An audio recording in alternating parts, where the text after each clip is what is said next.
खुलुमबाय गोजोन फुंबिलिनि गासैबो बडलेण्ड बुब्लिनि अनसायगिरिफोरखौ बरायग्रोबाय। दिनै 10 मार्च शुक्रबारनि फान्जामुथिखौ फरायथिनो लादों किरिकां ब्रह्मआ। फान्जामुथिनि गिबियाव दं मेष राशि। मोजां सान, सोरनोबा अननाय होनायाव अननाय मोनफिनगोन, गोसो थोलायनाय सोमजिगोन। बृष राशि। माखौबा लानानै गिखांगोन, गोसोआव गोजोननाय नङा, उसुखुथुजों सम बारहोनांगोन। मिथुन राशि। माबा मावफ्लांना गिनाय मोनगोन, हान्थिफानो लोगो मोननाय नङा, गुबुनजों नासयजागोन। कर्कट राशि। हाबा मावनायाव जाफुंसारगोन, माबाफोर आनजाद होदोंब्ला उथ्रिनायनि मोजां खौरां मोनगोन। सिंह राशि। नखराव नांलाय खमलाय सोमजिगोन, जोबनो गैयै जेंना नुजाथिगोन, जेंनाखौ सौसिनो आगोर मोननाय नङा।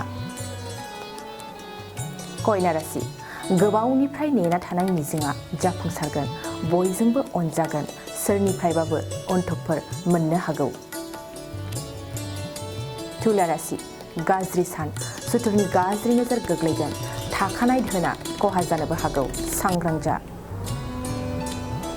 वृश्चिक राशि।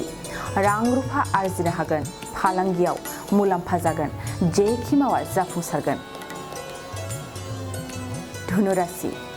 गोसोआव गोजोननाय मोनगोन, नखराव अनलायनाय फैगोन, साननायफ्रा जाफुंसारगोन।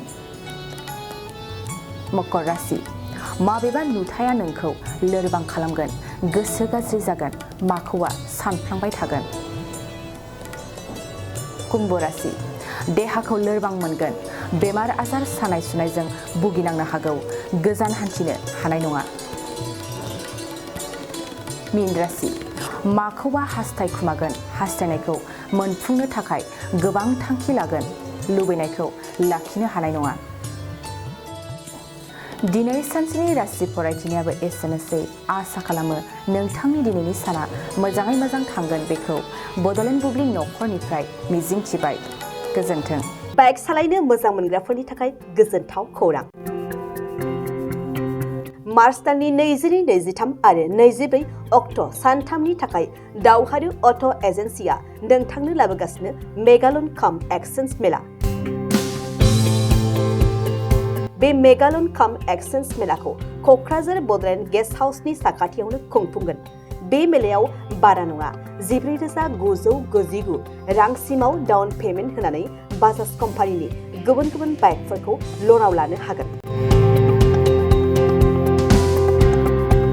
एक्सचेन्ज खालामग्राफोरनि थाखाय एक्सचेन्ज ब'नासबो थागोन। बाइक सालायनायाव हमनो थाखाय बायगिरिया बेसेन लायालासे हेलमेटबो मोनगोन।